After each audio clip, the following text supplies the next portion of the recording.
അലൈഹി വസല്ലമ തങ്ങളുടെ അനുയായികളാണെന്ന് അഭിമാനപൂർവ്വം പറയാൻ കഴിയുന്ന ആരൊക്കെ എന്തൊക്കെ പറഞ്ഞാലും ക്ഷമയോടെ കേട്ടുകൊണ്ട് മറുപടി പറയാതെ പ്രതികരിക്കാതെ സന്തോഷത്തോടുകൂടെ മുമ്പോട്ട് പോകാനുള്ള വലിയ മനസ്സ് സൃഷ്ടിച്ചെടുക്കാൻ നമുക്ക് കഴിയണം. അതാണ് ഈ സ്നേഹസംഗമത്തിലൂടെ എനിക്ക് പറയാനുള്ളത്. ഇവിടെ ഞാൻ നേരത്തെ സൂചിപ്പിച്ചതുപോലെ എന്നെ ഞാനാക്കുന്നതിൽ കഞ്ഞി തന്നു, വെള്ളം തന്നു, ഭക്ഷണം തന്നു, കിതാബോധി തന്നു, ഒന്നും അറിയില്ലെങ്കിലും കിതാബോധി തന്ന് ആ പള്ളിയുടെ അകത്തളങ്ങളിൽ നിന്ന് അക്ഷരം പഠിച്ചിട്ടുണ്ട് പടച്ച തമ്പുരാനെ. എന്നെ സഹായിച്ച, ഞങ്ങളെപ്പോലുള്ളവരെ സഹായിച്ച ആളുകൾ ആ മീസാൻ കല്ലുകളുടെ ചുവട്ടിലുണ്ട്. അല്ലാഹുവേ, അവർക്ക് മഗ്ഫിറത്തും റഹ്മത്തും നൽകണമേ എന്ന് ആത്മാർത്ഥമായി പ്രാർത്ഥിക്കുന്നതോടൊപ്പം ഇത്തരം നല്ല സംരംഭങ്ങളുമായി വന്ന നിങ്ങളെ എല്ലാവരെയും, കാട്ടിലങ്ങാടി ന്യൂസ് ലൈവിന്റെ മുഴുവൻ പ്രവർത്തകന്മാരെയും അഭിമാനപൂർവ്വം അഭിനന്ദിച്ചുകൊണ്ട് ഈ നല്ല തരത്തിലുള്ള നല്ല പ്രവർത്തനങ്ങളുമായി മുമ്പോട്ട് പോകാൻ നിങ്ങൾക്ക് കഴിയട്ടെ, മറ്റുള്ളവർക്ക് ഇത് പ്രചോദനമാകട്ടെ എന്ന് ആത്മാർത്ഥമായി ആശംസകൾ നേർന്നുകൊണ്ട് ബിസ്മില്ലാഹിർ റഹ്മാനിർ റഹീം എന്ന പരിശുദ്ധമായ ഖുർആൻ വാക്യം ഉരുവിട്ടുകൊണ്ട് ഈ ചടങ്ങിന്റെ ഔപചാരികമായ ഉദ്ഘാടന കർമ്മം അല്ലാഹുവിന്റെ മാർഗത്തിൽ നിങ്ങൾക്കെല്ലാവർക്കും വേണ്ടി ഉദ്ഘാടനം ചെയ്തതായി അറിയിച്ചുകൊണ്ട് നിർത്തുന്നു. ആഖിറു ദഅവാനാ അനിൽ ഹംദുലില്ലാഹി റബ്ബിൽ ആലമീൻ. എൻ്റെ പ്രിയപ്പെട്ട സഹോദരനും കുറ്റിപ്പുറം ബ്ലോക്ക് പഞ്ചായത്തിന്റെ പ്രസിഡന്റുമായ നിങ്ങളുടെ മഹല്ലുകാരൻ നമ്മുടെ പ്രിയപ്പെട്ട ആദവനാടി മുഹമ്മദ് കുട്ടി സാഹിബും ഈ വേദിയിലേക്ക് എത്തിയിട്ടുണ്ട്. അദ്ദേഹത്തെയും സ്വാഗതം ചെയ്യുന്നു. അസ്സലാമു അലൈക്കും വറഹ്മത്തുള്ളാഹി. മറ്റുള്ള സുഹൃത്തുക്കൾക്ക് എൻ്റെ വിനീതമായ നന്ദി. അഭിവന്ദ്യരായ വേദിയിൽ സന്നിധരായിട്ടുള്ള ഈ പ്രഭാഷണത്തിന്റെ ഉദ്ഘാടനം നിർവഹിച്ച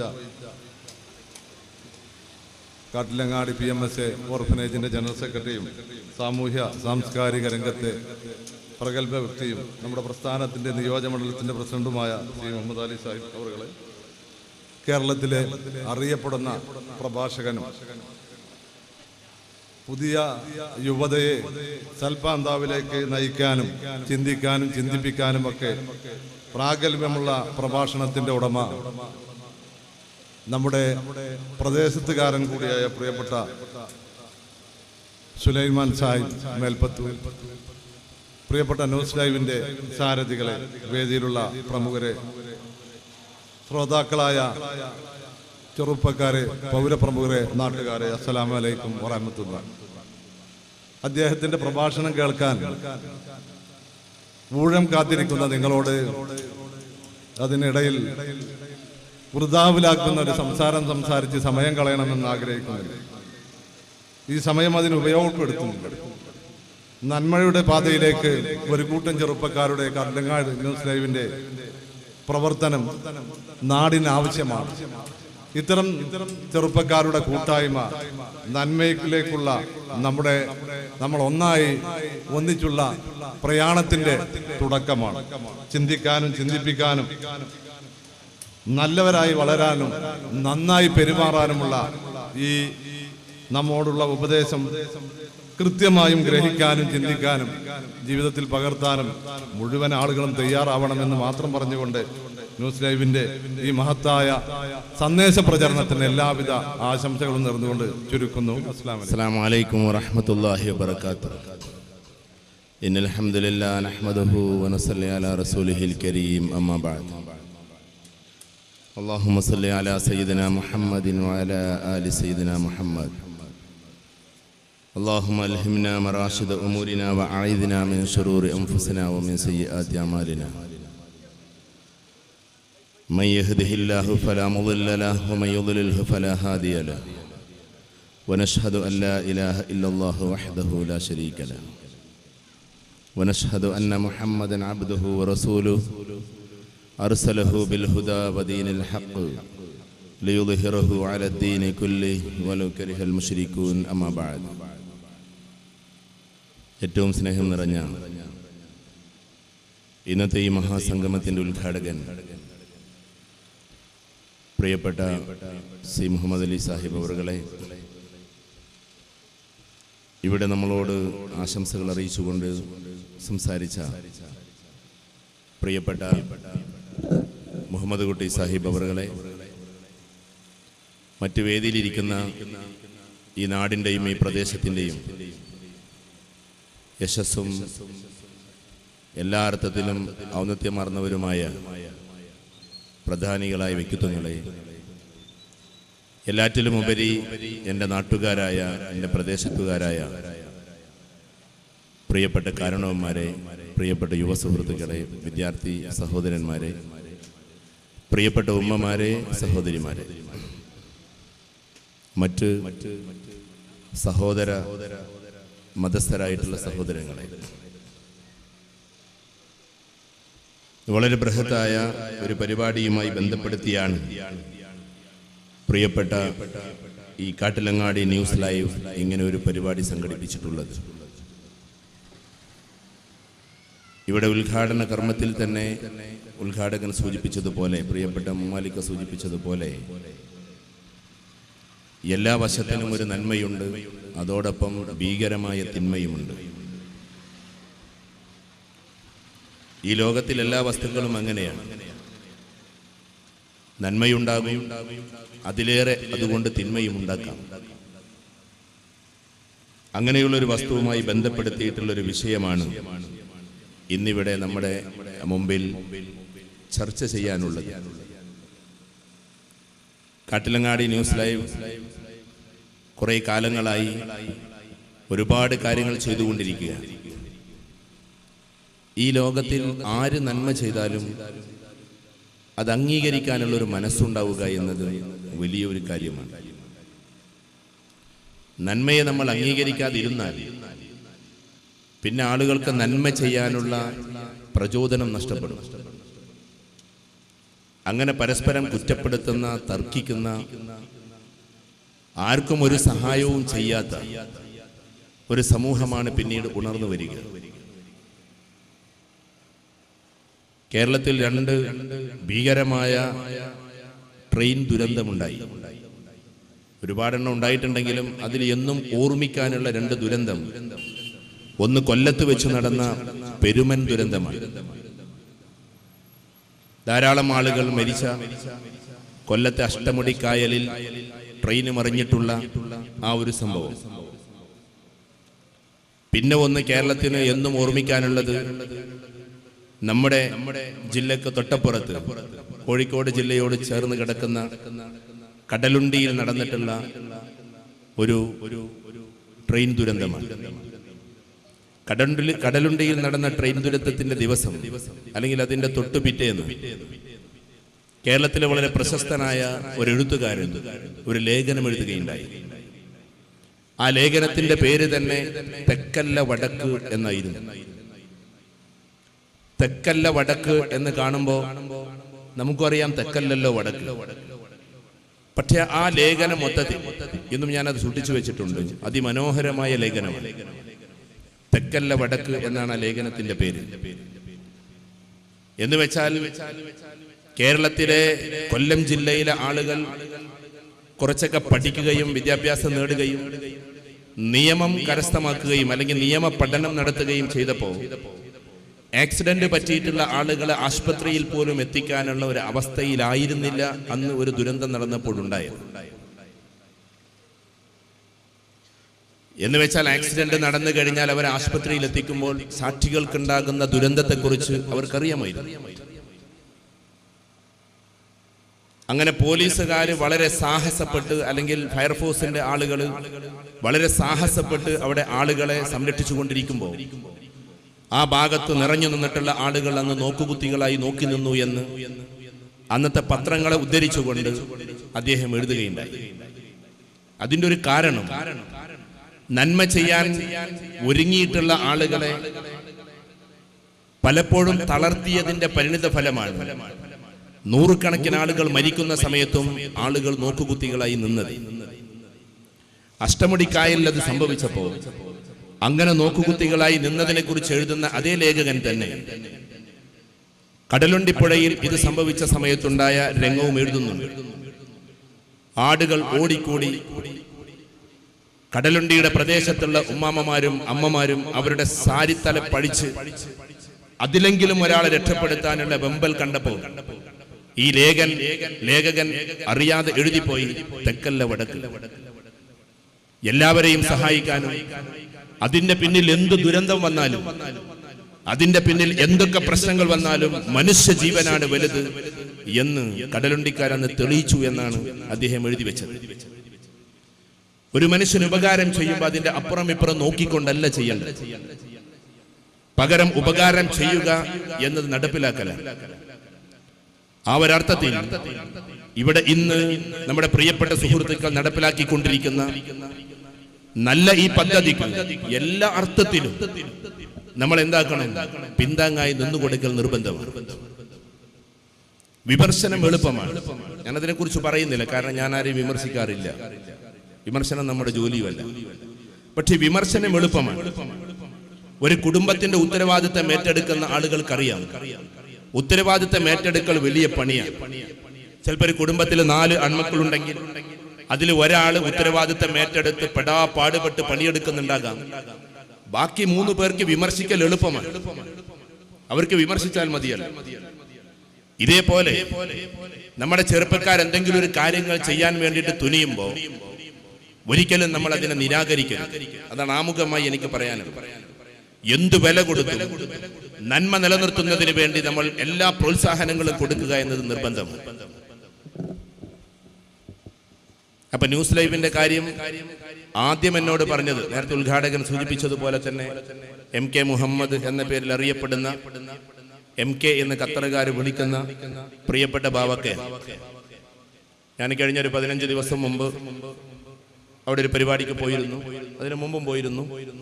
അപ്പൊ ആ സമയത്ത് ഈ പരിപാടിയെ കുറിച്ച് ആദ്യം പറഞ്ഞതും ബാവാക്ക തന്നെയാണ്. കുട്ടികൾ വരും, പരിപാടിക്ക് ഒരു ഡേറ്റ് കൊടുക്കണം. ഞാൻ പറഞ്ഞു, നമ്മുടെ നാടല്ലേ, നമ്മുടെ നാടിന് എന്താ ഡേറ്റ്? ഞാൻ അവർക്ക് കൊടുത്തിട്ടല്ലേ മറ്റു ഡേറ്റ് കൊടുക്കൂ. അപ്പൊ അന്നാണ് ആദ്യമായി ഇങ്ങനെ ഒരു പദ്ധതിയെ കുറിച്ചിട്ട് സവിസ്തരം ബാവക്ക പറയുന്നത്. അതിന് മുമ്പേ പറയുമായിരുന്നെങ്കിലും ഞാനത് അത്രമാത്രം അങ്ങോട്ട് ശ്രദ്ധിച്ചിരുന്നില്ല.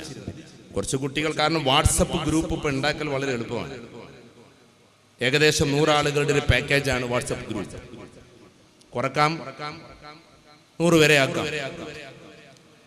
അത്രയൊരു രീതിയാണ് വാട്സപ്പ്. 2 ചെറുപ്പക്കാർ കണ്ടെത്തിയ ഒരു പദ്ധതിയാണ് വാട്സപ്പ്. അവിടെ നമുക്ക് ചർച്ച തുടങ്ങാം.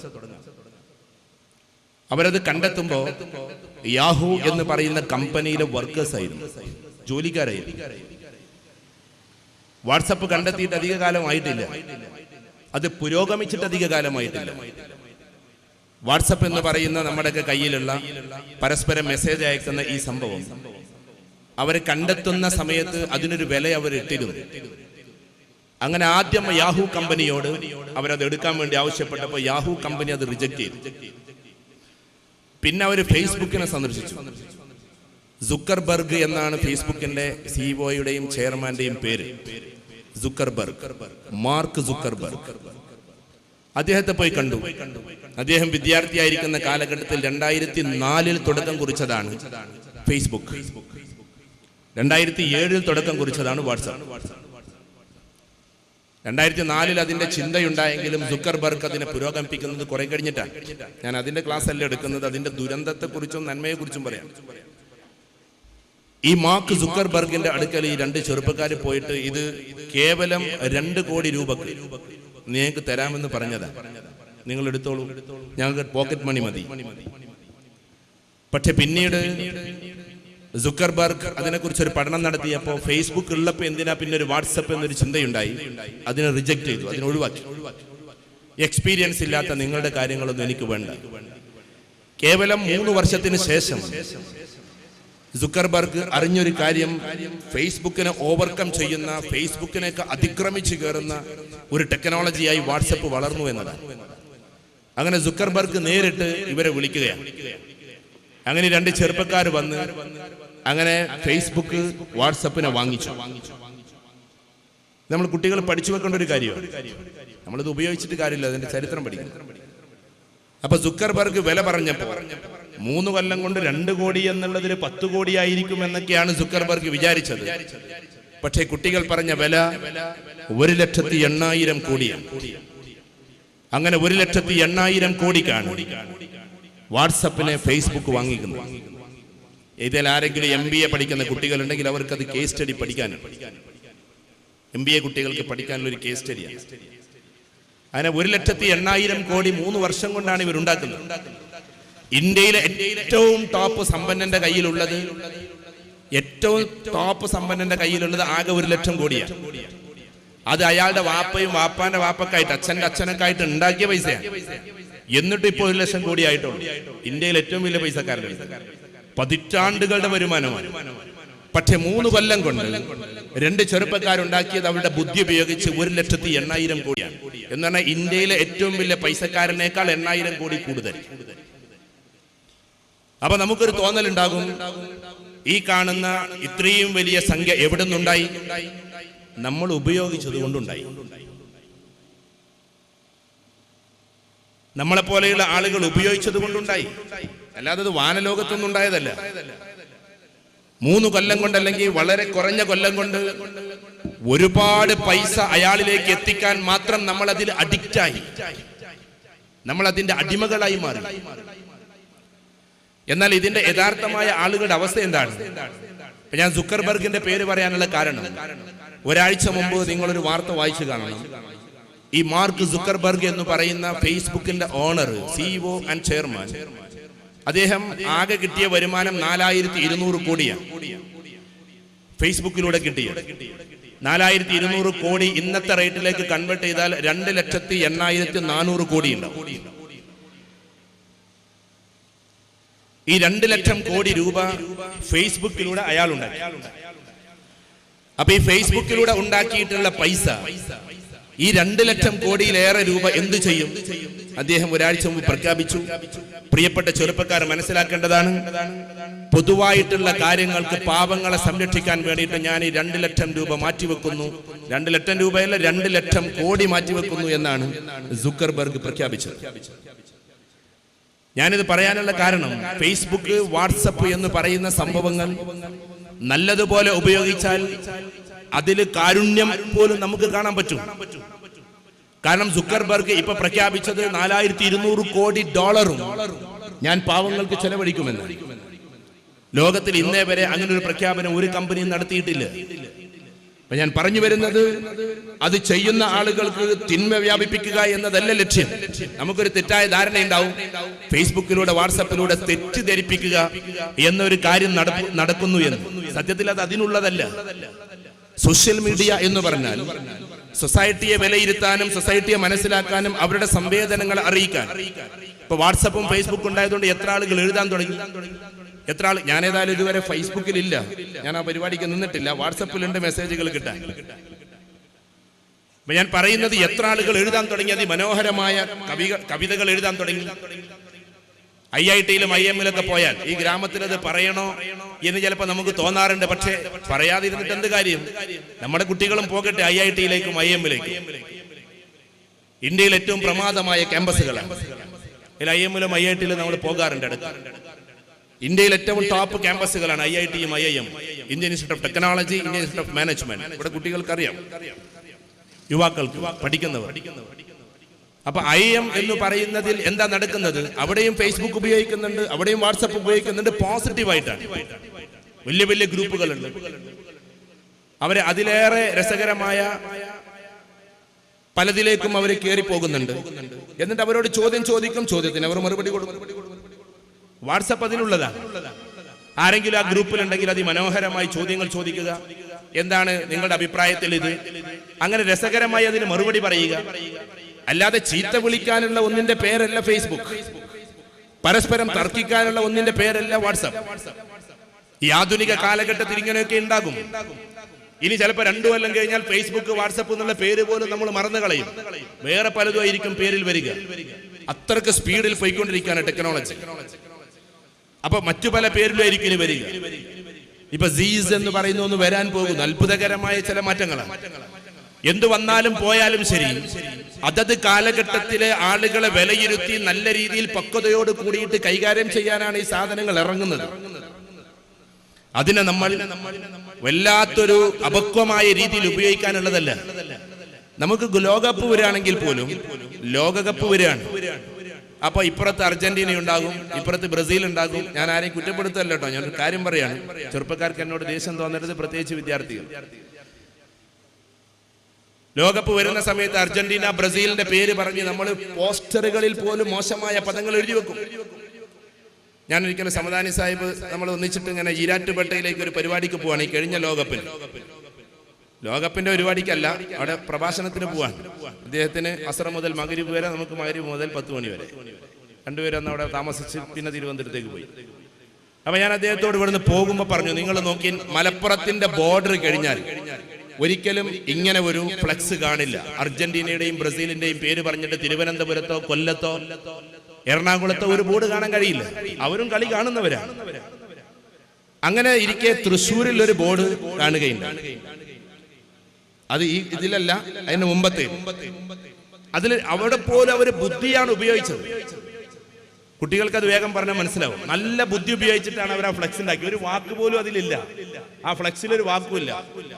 പക്ഷേ അർജന്റീനയുടെ കളിക്കാരിൽ നിന്ന്, നമ്മൾ അർജന്റീനയുടെ ആളുമല്ല ബ്രസീലിന്റെ ആളുമല്ല കേട്ടോ, അതുകൊണ്ട് ഞാൻ ആ കണ്ടത് പറയാം. അർജന്റീനയുടെ കളിക്കാരിൽ നിന്ന് ഒരു പ്രത്യേക എനർജി ഇങ്ങനെ പോകുന്നു. ഒരു പ്രത്യേക എനർജി, ഒരു ഇടിമിന്നൽ പോലെ ഒരു എനർജി. അത് നേരെ ഒരു ലൈനിലേക്കാണ് പോണത്. ഒരു ലൈൻ, ഇലക്ട്രിക് ലൈനിലേക്ക് പോയ ഇലക്ട്രിക് ലൈനിൽ ഒരു കാക്ക മഞ്ഞ ജേഴ്സി അണിഞ്ഞിട്ട് തൂങ്ങിക്കിടക്കണം. അപ്പൊ അന്ന് അവരുടെ ക്യാപ്റ്റന്റെ പേര് കാക്ക എന്നാണ്. അപ്പൊ ഒരു കാക്കക്ക് മഞ്ഞ ജേഴ്സി ഇട്ട് കൊടുത്തിട്ട് അത് തൂങ്ങിക്കിടക്കുന്നുണ്ട് ലൈനിൽ. ഇത്രേ ഉള്ളൂ, ഒരു വാക്ക് പോലും ഇല്ല അതിന്. എത്ര ബുദ്ധിപരമായിട്ടാണ് കുട്ടികൾ കൈകാര്യം ചെയ്യുന്നത്. നമ്മളോട് കളിക്കണ്ടടാ ഉണക്കപ്പുട്ടെ എന്നൊക്കെയാണ് നമ്മൾ എഴുതി വെക്കുക. മലപ്പുറത്തിന്റെ കൾച്ചർ, നമ്മുടെ സംസ്കാരം മറ്റുള്ളവർക്ക് വെറുപ്പാണ്. നമ്മൾ തിരിച്ചറിയണം. ഞാൻ വേദനാപൂർവ്വം പറയാം, പലയിടത്ത് പോകുമ്പോൾ നമ്മളെ കളിയാക്കുകയാണ്. മലപ്പുറത്തുനിന്ന് എന്ന് പറയുമ്പോൾ ഒരു വല്ലാത്ത കളിയാക്കൽ. പക്ഷേ മലപ്പുറത്തിന്റെ മക്കൾ അറിയണം, 14 ജില്ലകൾ ഉണ്ടായിരുന്നു, ഉണ്ട് ഇപ്പോഴും കേരളത്തിന്. 14 ജില്ലകളിൽ 14ാം സ്ഥാനത്തായിരുന്നു മലപ്പുറം ജില്ല. പക്ഷേ ഇന്ന് മലപ്പുറം ജില്ല 1ാം സ്ഥാനത്താണ്. 1ാം സ്ഥാനത്തെന്ന് അവകാശപ്പെട്ടിരുന്ന എറണാകുളം ജില്ല പോലും ഇന്ന് 2ാം സ്ഥാനത്തായി. ഞാനിത് ഇന്നും എറണാകുളത്ത് പറഞ്ഞിട്ടാണ് വരുന്നത്. ഞാൻ പറയുന്നത് 2ാം സ്ഥാനത്തേക്ക് എറണാകുളം ജില്ലയെ പോലും മാറ്റിയിട്ട് മലപ്പുറം ജില്ല 1ാം സ്ഥാനത്തേക്ക് എത്താനുള്ള കാരണം കുട്ടികൾ മാറി ചിന്തിക്കുന്നത് കൊണ്ടാണ്. വിദ്യാഭ്യാസപരമായ പുരോഗതി, രക്ഷിതാക്കളുടെ വല്ലാത്ത സാഹൂതമുള്ള മാറ്റം.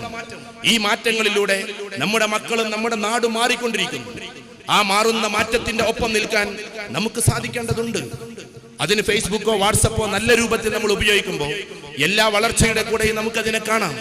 പക്ഷെ അത് തിന്മയായി ഉപയോഗിക്കുമ്പോൾ വളരെ മോശമായി. എല്ലാ ദിവസവും കൗൺസിലിംഗുമായി ബന്ധപ്പെട്ട് കോളുകൾ വരുന്നത് കൊണ്ട് ഞാൻ നിങ്ങളോട് പറയാണ്, ഏറ്റവും വലിയ ദുരന്തങ്ങൾ വാട്സപ്പ് കൊണ്ട് നടന്നുകൊണ്ടിരിക്കുകയാണ്. വാട്സപ്പിന്റെ ദുരന്തമാണ് നമ്മൾ ഈ ചുറ്റുവട്ടങ്ങളിലൊക്കെ കേട്ടതും കണ്ടതും. അതിന്റെ ഒക്കെ ആഴങ്ങളിലേക്ക് പോയി കഴിഞ്ഞാൽ ഒരു HI എന്ന് പറയുന്ന മെസ്സേജാണ്, ഹായ്. ഒരു ഹായ് വിട്ടു കഴിഞ്ഞാൽ തിരിച്ചിങ്ങോട്ട് ഹായ് വരുന്ന കാലഘട്ടമാണ്. അവസാനം അത് എവിടെ ചെന്നെത്തുന്നു? താൻ നൊന്ത് പ്രസവിച്ചിട്ടുള്ള 2 മക്കളെ കിണറ്റിലേക്ക് എറിഞ്ഞിട്ട് ആ മക്കള് ചത്തൊടുങ്ങുന്നത് വരെ, മരിച്ചൊടുങ്ങുന്നത് വരെ, ആ മക്കള് മരിക്കുന്നത് വരെ നോക്കി നിൽക്കുന്ന മാതാക്കളെ സൃഷ്ടിക്കുന്ന ഒരവസ്ഥയിലേക്ക് നമ്മുടെ ഫേസ്ബുക്കിന്റെ വാട്സപ്പിന്റെ കൾച്ചർ വന്നു തുടങ്ങി. സ്വന്തം മക്കളെ കിണറ്റിലിട്ടിട്ട് കാത്തു നിൽക്കുന്ന കാമുകൻ ഇന്ന സമയത്ത് അവിടെ നിൽക്കുന്നുണ്ട് എന്നതിന്റെ പേരിൽ തന്റെ മക്കളെ കിണറ്റിലിട്ടിട്ട്, അതധികം ദൂരെയല്ല നടന്നത്, ദാ ഇങ്ങനെ ചൂണ്ടിക്കഴിഞ്ഞാൽ നമ്മുടെ പ്രദേശത്ത് നിന്ന് 3-4 കിലോമീറ്റർ അപ്പുറത്താണ് നടന്നത്. 2 മക്കളെ കിണറ്റിലിട്ടിട്ട് കാമുകൻ കാത്തു നിൽക്കുന്നതിന്റെ പേരിൽ കുട്ടികൾ മരിച്ചൊടുങ്ങുന്നത് വരെ, അഥവാ മുങ്ങി മരിക്കുന്നത് വരെ നോക്കി നിൽക്കുന്ന മാതാക്കളെ സൃഷ്ടിക്കാൻ ഈ വാട്സപ്പിന് സാധിച്ചു എന്നതാണ് ഇന്നത്തെ കാലഘട്ടത്തിൽ നമ്മൾ മനസ്സിലാക്കേണ്ടത്. പ്രിയപ്പെട്ട മക്കളെ ഉപ്പയുടെ അരികിലാക്കിയിട്ട് ആരുടെയോ കൂടെ ഒളിച്ചോടി പോകുന്ന ഒരവസ്ഥയിലേക്ക് വാട്സപ്പിന്റെ കൾച്ചർ എത്തി, വാട്സപ്പിന്റെ സംസ്കാരം എത്തി. കിടന്നുറങ്ങുന്ന ഉമ്മയെ കിടത്തി ഉറക്കിക്കൊണ്ട് മക്കളെ, ജ്യേഷ്ഠത്തിക്കും അനുജത്തിക്കുമുള്ള മക്കളെ അവരുടെ അരികിൽ കിടത്തിക്കൊണ്ട് ജ്യേഷ്ഠത്തിയും അനുജത്തിയും ഒന്നിച്ച് ഒളിച്ചോടി പോകുന്ന അവസ്ഥയിലേക്ക് വാട്സപ്പിന്റെ സംസ്കാരം എത്തി. വാട്സപ്പ് കൊണ്ട് എന്ത് ദുരന്തങ്ങൾ നടക്കുന്നു എന്ന് ചോദിച്ചാൽ പഴയകാല പ്രണയങ്ങൾ പുനർജനിച്ചു കൊണ്ടിരിക്കുന്നു. പണ്ടെങ്ങാനോ 7ാം ക്ലാസ്സിൽ നിന്നും 8ാം ക്ലാസ്സിൽ നിന്നും എന്തോ ഒരു കൊച്ചു ബന്ധത്തിന്റെ പേരിൽ പിന്നീട് അതെല്ലാം മറന്നുപോയവർ വർഷങ്ങൾക്ക് ശേഷം പിന്നീട് അത് അയവിറക്കുന്നു വാട്സപ്പിലൂടെ. ഇങ്ങനെ ഒരുപാട് ദുരന്തങ്ങളുടെ, ഒരുപാട് പ്രശ്നങ്ങളുടെ. പ്രിയപ്പെട്ട ഉമ്മമാരൊരു കാര്യം മനസ്സിലാക്കണം. എനിക്കിത് പറയുന്നതിൽ സങ്കടമുണ്ട്, പക്ഷേ പറയാതിരിക്കാൻ നിവൃത്തിയില്ല. കാരണം ഇത് എന്റെ നാടാണ്, നമ്മുടെ നാടാണ്. പെൺകുട്ടികൾ സെൽഫി എടുത്തുകൊണ്ട്, ഈ സെൽഫി എന്ന് പറഞ്ഞാൽ ഇങ്ങനെ നേതാക്കന്മാരെ കൂടെ മാത്രം നിന്ന് എടുക്കുന്നതിന്റെ പേരല്ല സെൽഫി. അത് വേറൊരു സെൽഫിയാണ്, നമുക്ക് ആ സെൽഫി അറിയുള്ളൂ. നേരെ മറിച്ചിട്ട് കുട്ടികൾ പറയുന്ന സെൽഫി ആ സെൽഫി അല്ല. കുട്ടികൾ പറയുന്ന സെൽഫി രാത്രിയിൽ അവന്റെ ആള് അല്ലെങ്കിൽ അവളുടെ ആള് മെസ്സേജ് അയക്കുന്നു, ഹായ്, പിന്നെയും മെസ്സേജ് അയക്കുന്നു, പിന്നെയും മെസ്സേജ് അയക്കുന്നു, അവസാനം കാള് ചെല്ലുന്നു. ആ കാളിൽ അവൻ ആവശ്യപ്പെടുന്നു, നിന്റെ ഒരു സെൽഫി എടുത്ത് അയക്കുമോ? വാട്സപ്പിന്റെ ദുരന്ത ഞാൻ പറയുന്നത്. നിന്റെ ഒരു സെൽഫി എടുത്ത് അയക്കുമോ? വല്ലാതൊരു അനർഘമായ നിമിഷത്തിൽ ഈ പാവം പെൺകുട്ടി 15 വയസ്സും 16 വയസ്സും വാട്സപ്പ് വേണ്ട രീതിയിൽ ഉപയോഗിക്കാൻ പോലും അറിയാത്ത, വാട്സപ്പിലൂടെ നിങ്ങൾ ഏത് വീഡിയോ വിട്ടാലും, വാട്സപ്പിലൂടെ നിങ്ങൾ ഏത് മെസ്സേജ് വിട്ടാലും നിങ്ങൾക്ക് നിങ്ങളുടെ ഫോണിൽ നിന്ന് അത് ഡിലീറ്റ് ചെയ്യാൻ പറ്റൂ, മദർ ബോർഡിൽ നിന്ന് അത് ഡിലീറ്റ് ചെയ്യാൻ കഴിയില്ല. ഏതൊരാള് ആർക്ക് മെസ്സേജ് വിട്ടാലും അത് മദർ ബോർഡിലുണ്ട്. ഇവിടെ ആരൊക്കെ എന്തൊക്കെ വിട്ടോ, ദാ നിങ്ങൾ ചെല്ല് മലപ്പുറം ജില്ലയിലെ സൈബർ സെല്ലിൽ നിങ്ങൾ ആർക്കൊക്കെ വിട്ടു എന്ന് സൈബർ സെല്ല് പറഞ്ഞു തരും. സൈബർ സെല്ലിലെല്ലാം ഉണ്ട്, ആരാർക്കൊക്കെ മെസ്സേജ് വിട്ടു എന്നുള്ള കൃത്യമായ വിവരം പോലീസിന്റെ കയ്യിലുണ്ട്. ഞാൻ വെറുതെ പറയുന്നതല്ല, നിങ്ങൾ അന്വേഷിച്ചു നോക്കിക്കോ. കൗൺസിലിംഗിന് വേണ്ടി വരുമ്പോൾ നാളൊരു 2 ഡോക്ടേഴ്സാണ്, ഭർത്താവും ഡോക്ടറാണ്, ഭാര്യയും ഡോക്ടറാണ്. അവരിങ്ങനെ വന്നിട്ട് സംസാരിച്ചു. അപ്പൊ ഭാര്യ പറഞ്ഞു, എന്നെ വലിയ സംശയമാണ് ഇയാൾക്ക്, നിങ്ങൾ ആ സംശയം ഒന്ന് മാറ്റി കൊടുക്കണം. അങ്ങനെ ഞാൻ കുറെ നേരം സംസാരിച്ചു. ഇയാൾ പറഞ്ഞു, അവള് ഭയങ്കര കളിയുണ്ട്, ആർക്കൊക്കെ മെസ്സേജ് അയച്ചുകൊണ്ടിരിക്കുന്നുണ്ട്, ആർക്കൊക്കെയോ എന്തൊക്കെയോ സംസാരിച്ചുകൊണ്ടിരിക്കുന്നുണ്ട് എന്നൊക്കെ പറഞ്ഞു. ഞാൻ പറഞ്ഞു, അത് നിങ്ങളെ തോന്നലായിരിക്കും, ഇന്ന് എല്ലാവർക്കും സംശയങ്ങളാണ്. അപ്പൊ അയാൾ ECG റിസൾട്ട് പോലുള്ള ഒരു സാധനം പോക്കറ്റിൽ നിന്നുണ്ട്. നമ്മൾ ECG റിസൾട്ട് പറയുമ്പോൾ മനസ്സിലാവും, ഒരു വീതി കുറഞ്ഞൊരു പേപ്പർ.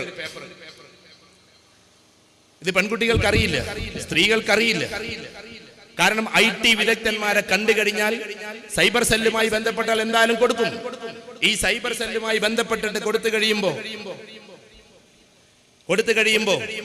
സൈബർ സെല്ലുകാരെ കൊടുക്കുന്ന പേപ്പറാണിത്. ഭർത്താവിന് ഭാര്യയെ കുറിച്ച്, ഭാര്യക്ക് ഭർത്താവിനെ കുറിച്ച് സംശയമുണ്ടെങ്കിൽ ആ സംശയം സൈബർ സെല്ലിൽ കൊടുത്തു കഴിഞ്ഞാൽ സൈബർ സെല്ല് മാരേജ് സർട്ടിഫിക്കറ്റും കൊണ്ട് ചെന്നാൽ, നിയമം പറയാണ് ഞാൻ നിങ്ങളോട്, ഇതെന്റെ ഭാര്യയാണ് എന്ന് തെളിയിക്കുന്ന സർട്ടിഫിക്കറ്റും കൊണ്ട് ചെന്നാൽ ആ ഭർത്താവിന് ഇത് കൊടുക്കൽ നിയമപരമാണ്.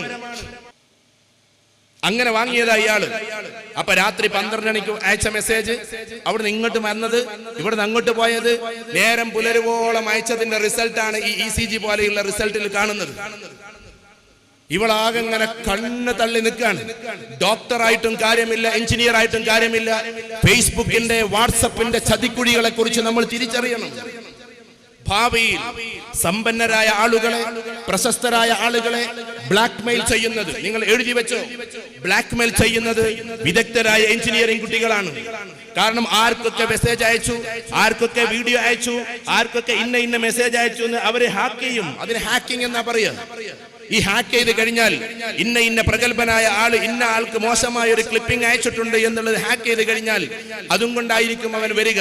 ഇതാ നിങ്ങൾ 10 ലക്ഷം രൂപ തരണം, എന്നാൽ മാത്രമേ ഇത് ഡിലീറ്റ് ആക്കൂ. നമ്മൾ അവന്റെ മാറത്ത് പിടിക്കാൻ പറയും, എന്റെ അടുത്ത് മാത്രമല്ല എന്റെ 10 സുഹൃത്തുക്കളുടെ കയ്യിൽ ഇതുണ്ട്, എന്നെ എന്ത് ചെയ്താലും അത് ഔട്ടായിരിക്കും. ഇങ്ങനെ ആളുകളെ ബ്ലാക്ക്മെയിൽ ചെയ്യുന്ന കാലഘട്ടം അടുത്ത് വരാനിരിക്കുന്നു. ഞാനൊരു എഞ്ചിനീയറിംഗ് കോളേജിൽ പോയിട്ട് പ്രസംഗിച്ചപ്പോ അവിടുത്തെ പ്രിൻസിപ്പൽ സാർ എന്നോട് പറഞ്ഞു, അദ്ദേഹം പറഞ്ഞത് എന്താണെന്ന് വെച്ചാൽ, നിങ്ങൾ ഇങ്ങനെ പ്രസംഗിക്കലും, കാരണം കുട്ടികൾ ഇതൊക്കെ മനസ്സിലാക്കി പരിപാടി തുടങ്ങുന്നു. ഞാൻ പറഞ്ഞു, കുട്ടികളെ എന്നോട് ഈ കാര്യം പറഞ്ഞത്. നമ്മൾ വിചാരിക്കും നമ്മളെ വലിയ വിവരമുള്ളവരെന്ന്. കുട്ടികൾ ഇതിലേറെ വിവരമുള്ളവരാണ്, മക്കൾ ഇതിലേറെ അറിവുള്ളവരെ. ഇളനീരിനാണല്ലോ വില, തേങ്ങക്കല്ലല്ലോ ഇന്നും വില, ഇളനീരിനാണ് വില. അതുകൊണ്ട് കുട്ടികൾക്ക് അത്, എന്റെ ആൻഡ്രോയിഡിലേക്ക് കയറാൻ എനിക്ക് കഴിഞ്ഞില്ല എങ്കിൽ 64 വയസ്സുള്ള ഉപ്പ എന്റെ വീട്ടിലുണ്ട്. ഉപ്പാന്റെ കൈക്കല്ലല്ലോ ഞാൻ ഫോൺ കൊടുക്കുക. 14 വയസ്സുള്ള എന്റെ മോന്റെ കയ്യിലേക്ക് കൊടുത്തിട്ടാ പറയാം, മോനെ ഇതൊന്ന് എടുത്തു കാട്ടുന്നു. ആർക്കാ വിവരം? ഈ കാര്യത്തിൽ വിവരം ചെറുപ്പക്കാർക്കാണ്, വയസ്സന്മാർക്കല്ല. അതുകൊണ്ട് ഇതിന്റെ വലിയ ദുരന്തങ്ങൾ. നാളൊരു പെൺകുട്ടിയെ, സ്ഥലം ഞാൻ പറയുന്നില്ല, അവള് ബുധനാഴ്ച ദിവസം കല്യാണമാണ്, തിങ്കളാഴ്ചയാണ് നമ്മുടെ അടുക്കലേക്ക് കൗൺസിലിങ്ങിന് കൊണ്ടുവരുന്നത്. സാധാരണ പ്രീ മാരിറ്റൽ കൗൺസിലിങ്ങിന് കൊണ്ടുവരാറുണ്ട്, കല്യാണത്തിന് മുമ്പ് ആളുകൾ, വിവാഹവുമായി ബന്ധപ്പെട്ട കൗൺസിലിംഗ്. പക്ഷേ ഈ കൗൺസിലിംഗ് അതല്ലായിരുന്നു. ഈ കൗൺസിലിംഗിന്റെ പ്രശ്നം എന്താണെന്ന് വെച്ചാൽ, ബുധനാഴ്ചത്തെ കല്യാണം ഇവൾക്ക് വേണ്ടെന്നാ പറയുന്നത്. പന്തലൊരുങ്ങി, ആഭരണം വാങ്ങി, വസ്ത്രമെടുത്തു, ആളുകളോട് കല്യാണം പറഞ്ഞു. മറ്റന്നാൾ ആളുകൾ എല്ലാവരും പന്തലിൽ കൂടാൻ പോവാൻ. തിങ്കളാഴ്ച ദിവസം കുട്ടി പറയാണ്, എനിക്ക് ഈ കല്യാണം വേണ്ട. കൗൺസിലിംഗ് നടത്തിയപ്പോ ഇവൾക്കൊരു ആൺകുട്ടിയുമായിട്ട് ബന്ധം. ഞാൻ ചോദിച്ചു, മോളെ അത് ഒഴിവാക്കിക്കൂടെ? എനിക്ക് ഒഴിവാക്കണം എന്നുണ്ട്, പക്ഷെ അവൻ ഒഴിവാക്കില്ല. അവന്റെ കയ്യിൽ എന്റെ ഒരു വീഡിയോ ഉണ്ട്. ഇത് ഒരു പെൺകുട്ടിയുടെ വാക്കല്ല, അനേകായിരം പെൺകുട്ടികൾ ഈ വാക്ക് പറയേണ്ടി വരും.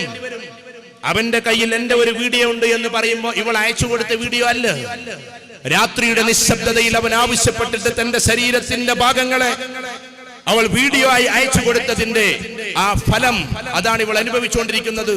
മറ്റന്നാൾ നീയെങ്ങാനും പന്തലിലേക്ക് പുതുപെണ്ണായി ഇറങ്ങിയാൽ ഇത് യൂട്യൂബിൽ ഉണ്ടാകുമെന്ന ഭീഷണി കൊണ്ടാണ് ഈ പെൺകുട്ടി മറ്റന്നാൾ നടക്കാൻ പോകുന്ന കല്യാണം എനിക്ക് വേണ്ട എന്ന് പറയുന്നത്. മറ്റന്നാൾ നടക്കാനിരിക്കുന്ന കല്യാണം എനിക്ക് വേണ്ട എന്ന് പറയുന്നത് എന്തുകൊണ്ടെന്നാൽ മറ്റന്നാൾ ഞാൻ പുതിയെണ്ണായി ഇങ്ങോട്ട് ഇറങ്ങുന്ന അതേ നിമിഷത്തിൽ ഈ സീന് യൂട്യൂബിൽ നിനക്ക് കാണാമെന്ന ഭീഷണിയാണ്. സഹോദരന്മാരെ, ലോകം ഇങ്ങനെ വാട്സപ്പിലൂടെ മോശമായ ഒരു അവസ്ഥയിലൂടെ പോയിക്കൊണ്ടിരിക്കുന്നു. മോശമായ ക്ലിപ്പിങ്ങുകൾ കണ്ടിട്ടും അത് അനുഭവിച്ചിട്ടും ഇന്ന് പഴയതുപോലെയല്ല.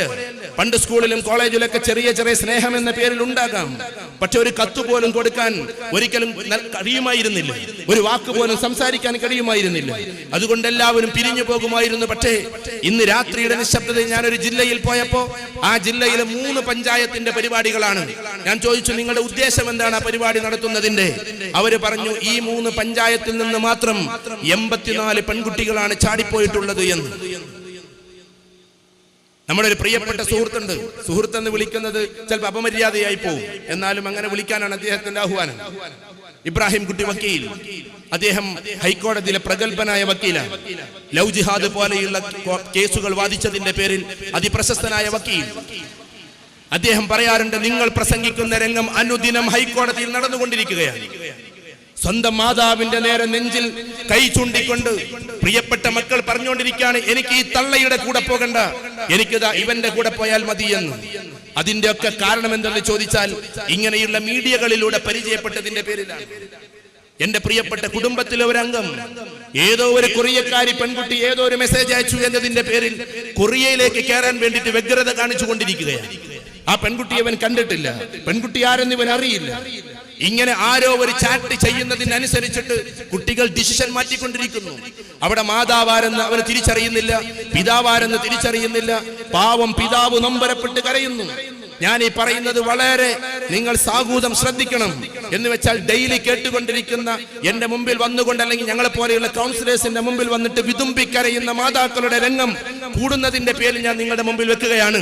പ്രിയപ്പെട്ട മക്കളെ തിരിച്ചു കിട്ടാതെ പൊട്ടിക്കരയുന്ന മാതാക്കൾ എത്രയോ കൂടിക്കൊണ്ടിരിക്കുന്നു. എന്തേ കാരണം? നല്ല രീതിയിൽ പഠിച്ചിരുന്ന, നല്ല ദീനിയായി നടന്നിരുന്ന, അങ്ങനെയൊക്കെ നടന്നിരുന്ന മക്കളാണ് അവസാനം ഒരു മെസ്സേജിന്റെ പേരിൽ കുടുങ്ങുന്നതും. മെസ്സേജ് എല്ലാം അവസാനിപ്പിക്കണമെന്ന് മോഹം തോന്നിയാലും ആ ട്രാപ്പിലൂടെ പിന്നെയും ഇവൻ അവളെ കൊണ്ടുപോകുന്നത്. പാലക്കാട് ഒരു കോളേജിൽ നടന്നൊരു സംഭവം, ജില്ല മാത്രം പറയാം, കോളേജിന്റെ പേര് പറയുന്നത് ശരി, കോളേജുകാർ ഇതിനൊന്നും ബാധകമൊന്നുമല്ല. ഒരു പെൺകുട്ടി ആത്മഹത്യക്ക് ശ്രമിച്ചു. അങ്ങനെ ആ കുട്ടിയെ കൗൺസിലിംഗ് നടത്തിയപ്പോ 2 കൗൺസിലിംഗ് കഴിഞ്ഞിട്ടാണ് പിന്നെ ഇങ്ങനെ ഇവിടെ ഒരാളുണ്ടെന്ന് കേട്ടിട്ട് നമ്മൾ എടുത്തു വരുന്നത്. ആത്മഹത്യക്ക് ശ്രമിച്ചു, നിരം പറത്തു. അങ്ങനെ വന്നപ്പോ നമ്മളെ കോളേജിൽ വെച്ചിട്ടായിരുന്നു കൗൺസിലിംഗ്. രാത്രി ഏകദേശം ഒരു 10 മണിയായി കാണണം. കുടുംബം ഒന്നാകെ വന്നിട്ട് ഞാൻ അങ്ങോട്ട് വരാൻ പറഞ്ഞതാണ്. ഏതായാലും ആ കുട്ടിയോട് സംസാരിച്ചപ്പോ കുട്ടി പറഞ്ഞ കാര്യം എന്തെന്ന് ചോദിച്ചാൽ, പഠിക്കാൻ കൂടെയുള്ള പെൺകുട്ടികൾ ഹോസ്റ്റലിലുള്ള പെൺകുട്ടികൾ അവളുടെ കിടക്കുന്ന സമയത്ത് എന്തൊക്കെയോ മോശമായ രംഗങ്ങൾ സൃഷ്ടിച്ചുകൊണ്ട് അത് പകർത്തിയിട്ട് കാമുകൻ അയച്ചു കൊടുക്കുന്നു. എന്തിനാ കാമുകൻ ഇത്? അവരുടെ കാമുകന്റെ കയ്യിൽ പൈസയില്ല, യൂട്യൂബിലേക്ക് അയച്ചു കൊടുത്താൽ അവന് പൈസ കിട്ടും. അവന് പൈസ കിട്ടാൻ വേണ്ടി കൂട്ടുകാരിയുടെ പച്ചയായ മാംസത്തിന് കാമുകൻ അയച്ചു കൊടുക്കുന്ന വിദ്യാർത്ഥിത്വത്തിന്റെ കാലം. പ്രിയപ്പെട്ടവരെ, നമ്മൾ ആലോചിക്കേണ്ടതുണ്ട്. നാളെ തിരൂരിൽ നിന്ന് ട്രെയിനിൽ കയറുമ്പോ ഞാൻ അങ്ങോട്ടാ പോകുന്നത്, മംഗലാപുരം ഭാഗത്തേക്ക്.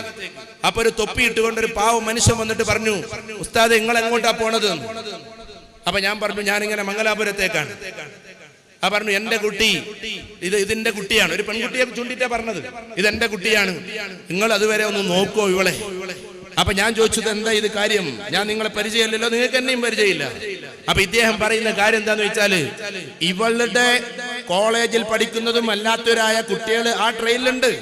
അതുകൊണ്ട് ഒറ്റയ്ക്ക് വിടാൻ പേടിയാണ്. എന്തിനാ സഹോദരന്മാരെ സ്റ്റേറ്റ് വിട്ട് നമ്മുടെ കുട്ടികളെ പഠിപ്പിക്കുന്നത്?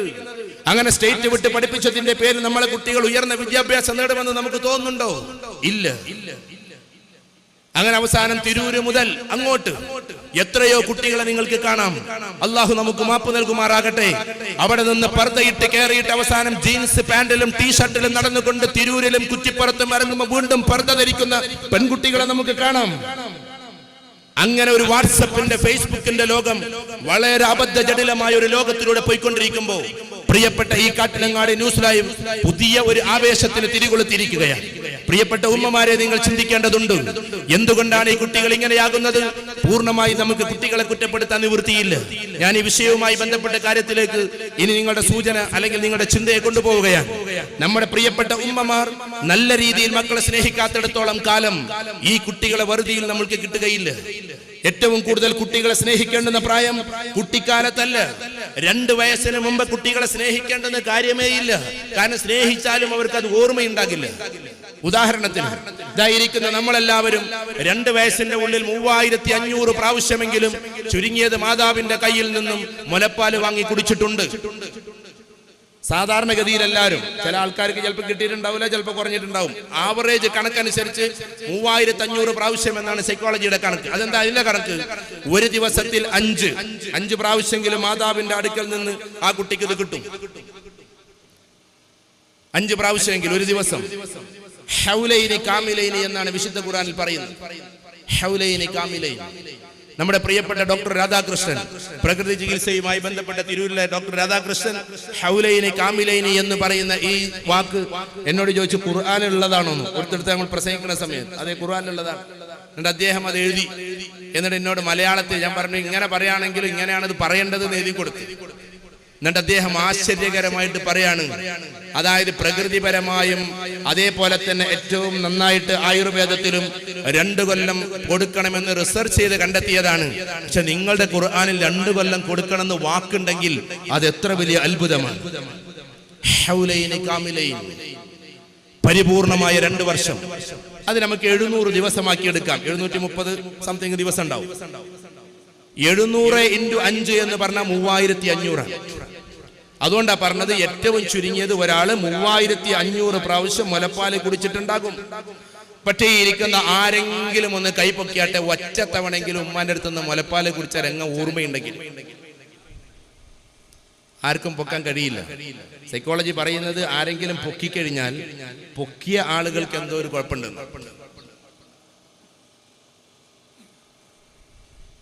അതിനർത്ഥം ഒരു വട്ടം ചെയ്തത് നമ്മൾ മറക്കും, 10 വട്ടം ചെയ്തതും ചിലപ്പോൾ മറക്കും. പക്ഷെ 3500 പ്രാവശ്യം ചെയ്തതും നമ്മൾ മറന്നു. 2 വർഷത്തിന്റെ ഇടയിൽ എല്ലാ കുട്ടികളെ നോക്കണ്ട. പ്രിയപ്പെട്ട ഉമ്മമാരെ ശ്രദ്ധിക്കണം. 2 വയസ്സിന്റെ ഉള്ളിൽ നോക്കുന്നതിനേക്കാൾ 2 വയസ്സ് കഴിഞ്ഞിട്ടാണ് കുട്ടികളെ നോക്കുന്നത്. കുട്ടികളുടെ സ്റ്റേജസ് ഇങ്ങനെയാണ്. പഴയ വയസ്സന്മാരത് പറയുമായിരുന്നു. അത് സൈക്കോളജിയിലുള്ളതാണെന്ന് എങ്ങനെയായി വയസ്സന്മാർ മനസ്സിലാക്കിയെന്ന് നമുക്കറിയില്ല. കുട്ടി ജനിക്കുമ്പോൾ പൂക്കളെ പോലെയാണ്. ഉമ്മമാരും ചെറുപ്പക്കാരെല്ലാം